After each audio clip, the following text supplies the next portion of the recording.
बालासोर ने हाल ही में भयानक ट्रेन हादसे का दंश झेला है। बालासोर में हुए रेल हादसे को लेकर सोशल मीडिया पर कई तस्वीर वायरल किए जा रहे हैं। इलेक्ट्रॉनिक इंटरलॉकिंग में जो चेंज किया जिसके कारण ये दुर्घटना हुई।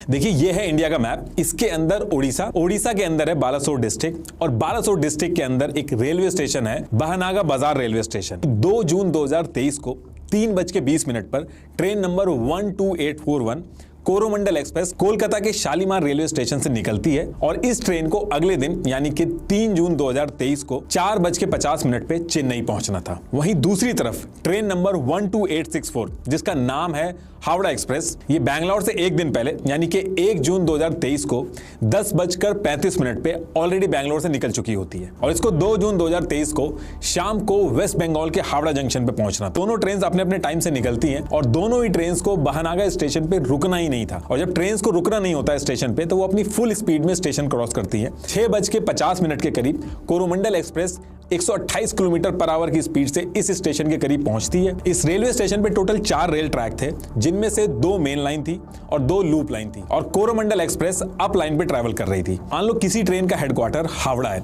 और वो ट्रेन हावड़ा से न्यू दिल्ली जा रही है, तो वो डाउन ट्रेन हो गई, और जब वो न्यू दिल्ली से हावड़ा आ रही होगी तो वो अप ट्रेन हो जाएगी। जनरली जिन ट्रेन का नंबर ऑड होता है वो डाउन ट्रेन होती हैं, और जिन ट्रेन का नंबर इवन होता है वो अप ट्रेन होती है। एक तरफ से ट्रेन ए आ रही है और दूसरी तरफ से ट्रेन बी सेम ट्रैक पे आ रही है, तो उनके बीच में एक्सीडेंट ना हो इसलिए ट्रेन ए लूप लाइन पे शिफ्ट हो जाएगी, और ट्रेन बी जब निकल जाएगी तो थोड़ी देर बाद ट्रेन ए मेन ट्रैक पे वापस आ जाएगी। लूप लाइन की जो लेंथ है लगभग 650 मीटर होती है, और इस लूप लाइन में एक फाउलिंग मार्क होता है जिस पे आके ट्रेन रुकती है। तो बहनागा स्टेशन पे भी ये टोटल 4 ट्रैक थे, इसमें से ये अपलाइन ट्रैक, ये डाउनलाइन ट्रैक, और इनके बगल में ये जो डाउन लूप लाइन है और अप लूप लाइन है, इन पे मालगाड़ी खड़ी थी। अप लाइन से कोरोमंडल एक्सप्रेस आती है और ये लूप लाइन की तरफ चली जाती है जहां पे पहले से ही मालगाड़ी खड़ी थी, और उससे टकरा जाती है।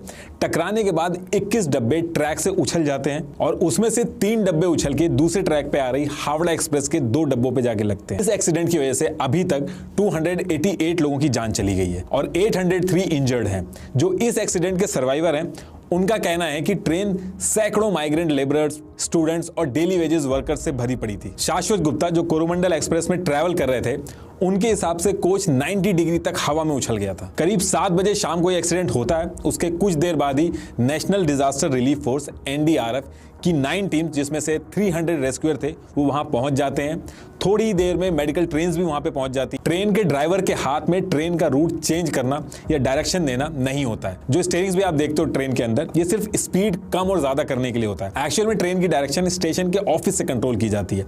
इस पूरे केस में ट्रेन के ड्राइवर की कोई गलती नहीं थी। इनफैक्ट एक्सीडेंट के 3 दिन बाद ये बात रेलवे बोर्ड मेंबर जय वर्मा सिन्हा ने भी कंफर्म की। जिस दिन ये एक्सीडेंट हुआ उसके 2 दिन बाद रेलवे ऑफिशियल्स ने इकोनॉमिक टाइम्स को बताया कि सिग्नलिंग की वजह से ये हादसा हुआ। उसके next day railway board member जय वर्मा ने भी प्रेस कॉन्फ्रेंस करके कहा कि ये सिग्नलिंग की वजह से ये एक्सीडेंट हो सकता है। और सेम डे संदीप माथुर जो कि principal executive director of signalling है, उन्होंने भी इंडिकेशन दिए कि ये सिग्नलिंग एरर हो सकता है। और यही नहीं, उसके नेक्स्ट डे 2 रेलवे ऑफिसर्स की ऑडियो लीक हुई, उसमें भी इसी एरर की बात हुई। जो ग्राउंड से जो मिला था उसी के आधार पे सीम्स में अपलोड किया गया था। तो अभी फाइनली क्या निकल के आ रहा है? Point was set towards loop line, but signal was through for main line. ऐसा कैसे हो सकता है?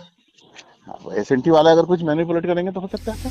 और 7 जून 2023 को हमारे रेलवे मिनिस्टर अश्विनी वैष्णव जी ने भी कहा कि इसमें इलेक्ट्रॉनिक सिग्नलिंग की वजह से एक्सीडेंट हुआ। देखिए, जब ट्रेन रेलवे स्टेशन के पास आती है या किसी क्रॉसिंग पे पहुंचती है तो वहां पे मल्टीपल ट्रैक्स होते हैं, और ये इसलिए होते हैं क्योंकि रेलवे स्टेशन पे अलग अलग ट्रेन अलग अलग जगह से ट्रैवल करके आ रही होती हैं। कोई ट्रेन पहुंच रही होती है, किसी ट्रेन को कुछ देर रुकना होता है स्टेशन पे।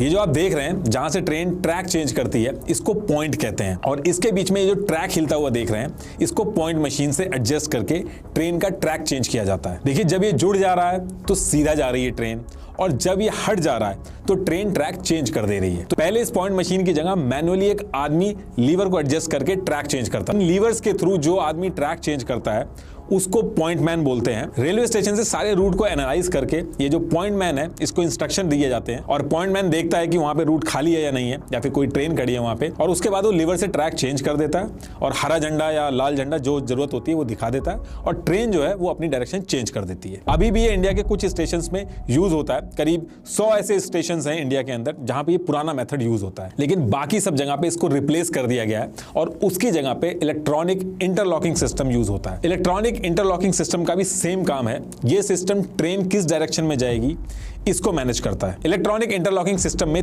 3 चीजें होती हैं जो ट्रेन के रूट पे डिसीजन लेती हैं। पहला होता है ट्रैक सर्किट, दूसरा होता है पॉइंट स्विच और तीसरा होता है सिग्नल। रेलवे ट्रैक के बीच में लग जाता है थोड़ी थोड़ी दूर पे और इसका काम ये बताना होता है कि ट्रैक खाली है कि नहीं। बेसिकली ये जो ट्रेन के पहिए होते हैं उनके एक्सल गिन के बता देता है कि कितने पहिए उस ट्रैक से पास हुए हैं और इससे ये पता चल जाता है कि ट्रैक के ऊपर ट्रेन है या फिर चली गई है। जो पहले पॉइंट मैन लीवर से मैनुअली ट्रैक चेंज करता था ट्रेन के लिए, अब ये इलेक्ट्रॉनिकली खुद एडजस्ट हो जाता है पॉइंट मशीन के थ्रू। स्टेशन स्टार्ट होने वाला होता है तो उसके पास जो सिग्नल होता है वो बाकी सिग्नल से अलग होता है, उसको होम सिग्नल बोला जाता है। बाकी सिग्नल जो आप देखते हो ट्रैक्स के आसपास वो ऑटोमेटिक होते हैं, वो ऑटोमेटिकली कंट्रोल होते हैं। अगर स्टेशन मास्टर होम सिग्नल को रेड कर रहा है इसका मतलब ये हुआ कि ट्रेन वहीं रुकी रहेगी, और अगर ग्रीन कर रहा है तो ट्रेन फुल स्पीड से रेलवे स्टेशन पे बिना रुके निकल जाएगी, और अगर येलो कर रहा है तो स्पीड स्लो करके लूप लाइन पे जाएगी। और ये जो व्हाइट लाइट्स आप देख रहे हैं ये डायरेक्शन बताती है। जैसा कि मैंने बताया कि इस पूरे प्रोसेस में ट्रेन के ड्राइवर का कोई रोल नहीं होता है। ये जो इलेक्ट्रॉनिक इंटरलॉकिंग सिग्नलिंग सिस्टम होता है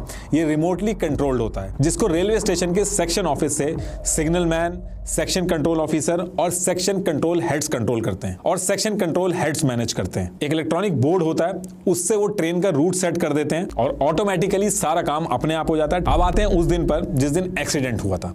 2 जून 2023 को 6:55 के करीब कोरोमंडल एक्सप्रेस पहुंचती है बहानागा बाजार रेलवे स्टेशन के पास। अब जैसा मैंने पहले बताया था कि ट्रेन जब यहाँ पे ट्रैक चेंज होने वाले पॉइंट पे पहुंचती है, जिसको पॉइंट बोला जाता है, तो उस पर्टिकुलर टाइम पे होम सिग्नल जो था वहां की लाइट जो है वो ग्रीन जल रही थी। अब ग्रीन लाइट जल रही है तो इसका मतलब हुआ कि ट्रेन बिना रुके डायरेक्ट मेन लाइन से रेलवे स्टेशन को क्रॉस करेगी। जैसे ही कोरोमंडल एक्सप्रेस पॉइंट यानी कि जहां से 2 रूट होते हैं ट्रेन के लिए वहां पहुंचती है तो सीधे मेन लाइन से जाने की बजाय सेम स्पीड में लूप लाइन में पहुंच जाती है और एक्सीडेंट हो जाता है। सिस्टम जो वहां पे लगा था उसके कंप्यूटर लॉजिक के हिसाब से अगर इस सिस्टम ने सब चेक करके ये डिसाइड किया कि मेन लाइन से जाना है तभी वो ग्रीन लाइट दिखाएगा। अब यहाँ पे ग्रीन लाइट तो दिखाई जाती है लेकिन ट्रेन लूप लाइन में मुड़ जाती है। रेलवे ऑफिशियल्स ने भी इंडिकेट किया है कि कंप्यूटर लॉग में ग्रीन लाइट की हिस्ट्री मिली है और जो ड्राइवर था कोरोमंडल एक्सप्रेस का उसने भी कहा है कि ग्रीन लाइट जली थी। 1 फरवरी 2023 को मैसूर डिवीजन के होसा दुर्गा स्टेशन पे एग्जैक्ट सेम एक्सीडेंट होने वाला था, जिसमें ट्रेन नंबर 12649 संपर्क क्रांति एक्सप्रेस ऐसे ही ट्रैक चेंज करके मालगाड़ी से टकराने वाली थी, लेकिन ट्रेन के ड्राइवर ने अपनी अलर्टनेस से इस एक्सीडेंट को रोक दिया था। और इस एक्सीडेंट के अगले ही दिन 9 फरवरी 2023 को साउथ वेस्टर्न जोन के प्रिंसिपल चीफ ऑपरेटिंग मैनेजर ने इसको लेके एक लेटर लिखा था और वार्निंग दी थी कि ये बहुत ही सीरियस इशू है और अगर सिग्नल मेंटेनेंस सिस्टम को मॉनिटर करके ठीक नहीं किया गया तो ऐसा आगे फिर से होगा। इसकी भी शॉर्टेज है रेलवे में। मार्च 2023 में टाइम्स ऑफ इंडिया ने एक आरटीआई फाइल की थी जिससे यह पता चला कि 39 रेलवे जोन में से ज्यादातर रेलवे जोन और प्रोडक्शन यूनिट के पास रिक्वायर्ड एम्प्लॉइज ही नहीं है। रेलवे में 14.75 लाख ग्रुप सी पोस्ट में से 3.11 लाख से ज्यादा पोस्ट खाली हैं। द हिंदू ने भी एक रिपोर्ट पब्लिश की थी जिसमें सेम चीज कही गई थी कि एम्प्लॉइज की शॉर्टेज की वजह से एक्सीडेंट हो रहे हैं और आगे भी हो जाएंगे। लोको पायलट यानी ट्रेन के ड्राइवर्स को 9-9 घंटे बिना टॉयलेट का यूज करे उनको ट्रेन चलानी पड़ती है और कई ड्राइवर्स ने तो अडल्ट डायपर भी यूज करना शुरू किया।